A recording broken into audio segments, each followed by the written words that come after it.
Rassurez-moi, vous connaissez Thomas Pesquet? Non, parce que s'il y a bien quelqu'un qui a fait les gros titres dernièrement, c'est lui. Au-delà des expériences menées dans l'espace lors de son petit séjour dans la Station Spatiale Internationale, les missions de Thomas Pesquet et des autres astronautes sont d'importants moments de test et d'expérimentation pour des missions d'un tout autre enjeu.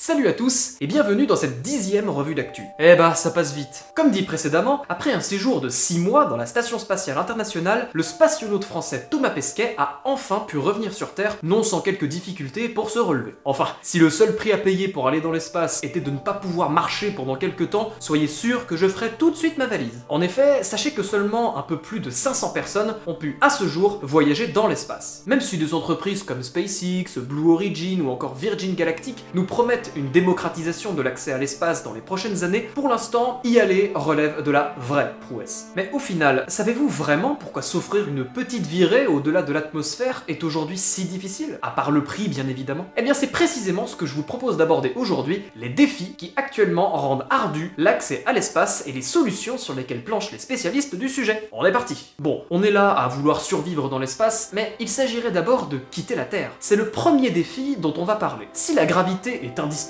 à la vie sur Terre, sans elle pas d'eau liquide en surface, elle joue néanmoins beaucoup en notre défaveur quand il s'agit de se soustraire à sa force. Pour y arriver, il n'y a pas 36 solutions, il faut de la puissance. Et cette puissance, c'est une fusée qui va nous la donner, peu importe sa forme. Le problème, c'est qu'une fusée, ce n'est rien d'autre qu'un gros missile dans lequel on a mis des êtres humains. En somme, une grosse bombe qui délivre sa puissance de façon contrôlée. Or, mettre des êtres humains sur une bombe, ce n'est pas le truc le plus sécurisé qui soit. Parlons un peu statistique. Pour le premier vol habité d'une fusée SpaceX, le 27 mai 2020, le risque de mort des astronautes qui y voyagèrent était d'1 sur 276. Pour vous donner un ordre d'idée, si une telle tolérance était en vigueur dans l'aviation civile, il y aurait près de 300 crashs par jour. Et encore, avant c'était encore pire. Pour la navette spatiale, le risque était de 1 sur 68, soit transposé dans l'aviation civile, presque 1200 crashs par jour. Cependant, l'amélioration constante de la fiabilité des vaisseaux spatiaux tend à faire baisser ce risque jusqu'à peut-être un jour le rendre acceptable pour une utilisation à grande échelle. Ça y est, on a quitté la Terre et vous êtes toujours en un seul morceau.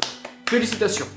Maintenant, il est temps de faire face à notre deuxième problème, comment respirer dans l'espace et surtout comment se fournir durablement en dioxygène à des endroits où il ne court pas vraiment les rues. Le dioxygène, c'est quelque chose d'indispensable à notre corps. En effet, c'est grâce à lui que l'organisme peut produire son énergie. Pas de dioxygène pendant plus de 3 minutes suffit à sérieusement compromettre votre survie. Pour des longues missions spatiales, lors desquelles faire des réserves est inutile, les scientifiques planchent sur l'extraction. En effet, sur la Lune, par exemple, sont présents en grande quantité des minerais comme le dioxyde de silicium et l'oxyde de fer qui contiennent beaucoup d'oxygène. Voilà une potentielle solution à notre problème. Pour l'eau, la solution est la même. Bon, on a quitté la Terre, on a trouvé nos sources d'eau et de dioxygène, mais il ne faudrait pas oublier le troisième problème, les radiations venant du Soleil et de l'espace profond. En effet, vous le savez si vous suivez mes vidéos, le Soleil est un immense réacteur nucléaire, et les radiations qu'il émet ont des effets à ne surtout pas sous-estimer. Dégâts sur le système nerveux, risque accru de cancer, réduction de la motricité, ou encore troubles comportementaux. Sur Terre, pas de danger. L'atmosphère et le bouclier magnétique de la planète absorbent et filtrent une grande partie de ces rayonnements. Mais dans l'espace, leur absence constitue un vrai problème pour de longues missions. En plus, le Soleil n'est pas le seul à émettre ces rayonnements, l'espace profond le fait aussi. C'est ce qu'on appelle le rayonnement cosmique. Pour remédier à ce problème, on pense recréer un bouclier artificiel avec le vaisseau pour bloquer les rayonnements cosmiques. Il reste cependant beaucoup à faire. Parlons un peu nourriture maintenant, c'est le quatrième problème. D'abord, vous le savez sûrement déjà, dans l'espace, on ne mange pas ce qu'on veut. Le pain, le fromage et plus généralement ce qui s'émiette ou ce qui dégage une forte odeur est banni dans l'espace. Comme on ne peut pas aérer ou les miettes pouvant se loger un peu partout, on comprend bien cette restriction. Alors pour ne pas mourir de faim, les astronautes se rabattent sur la nourriture lyophilisée, irradiée ou en conserve, amenée lors de ravitaillement. Lors de missions plus longues et plus lointaines, durant lesquelles le ravitaillement est impossible, on envisage de produire de la nourriture directement sur place, dans le vaisseau ou sur l'astre à découvrir. C'est ce qu'ont pu expérimenter les astronautes de la Station Spatiale Internationale début novembre en dégustant des piments qu'ils avaient eux-mêmes cultivés.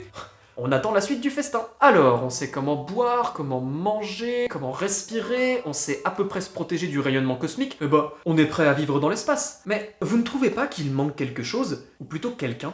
On en arrive au dernier problème de cette vidéo, peut-être le plus philosophique de tous, la solitude. Si vous avez des amis ou une famille, vous savez ce que ça fait de ne plus les voir pendant une longue durée. Vous êtes mélancolique, triste, vous pensez fort à eux, mais rien n'y fait. Leur absence vous affecte. Si sur Terre, rien ne vous empêche de planifier un rendez-vous, dans l'espace, c'est une toute autre affaire. Imaginez cela pendant des semaines, des mois, des années, sans même voir aucun autre être humain que vos compagnons de voyage. Il y a de quoi vous rendre terriblement malheureux. Quand on sait que la solitude prolongée peut être à long terme aussi nocive que le tabac, il y a de quoi réfléchir à 2 fois avant de partir. Mais, et si c'était ça, la vraie question? Non pas comment partir, mais pourquoi partir? Notre espèce a évolué pendant des millions d'années avec les conditions de la Terre, ce qui en fait une planète parfaite pour y vivre. Et oui, même si ça fait mal de l'entendre, l'homme n'est pas fait pour vivre dans l'espace. Il suffit de constater les problèmes soulevés plus tôt dans cette vidéo. Alors quoi? Doit-on renoncer à l'espace? Cesser d'explorer cette immense étendue qui ne demande qu'à être explorée? Refouler notre curiosité pour se concentrer uniquement sur la Terre et sa préservation? Je ne pense pas. En effet, aussi difficiles que soient les conditions de l'espace, ce n'est pas la première fois que notre espèce doit repousser ses limites. Les grandes découvertes du XVIe siècle en sont le plus bel exemple. La découverte fait partie de notre nature, et il serait dommage d'y renoncer. Finalement, la meilleure attitude ne serait-elle pas de continuer nos efforts et de garder notre enthousiasme pour la conquête spatiale, mais tout en laissant sa chance, en n'oubliant pas notre bonne vieille planète Terre et en œuvrant à sa préservation?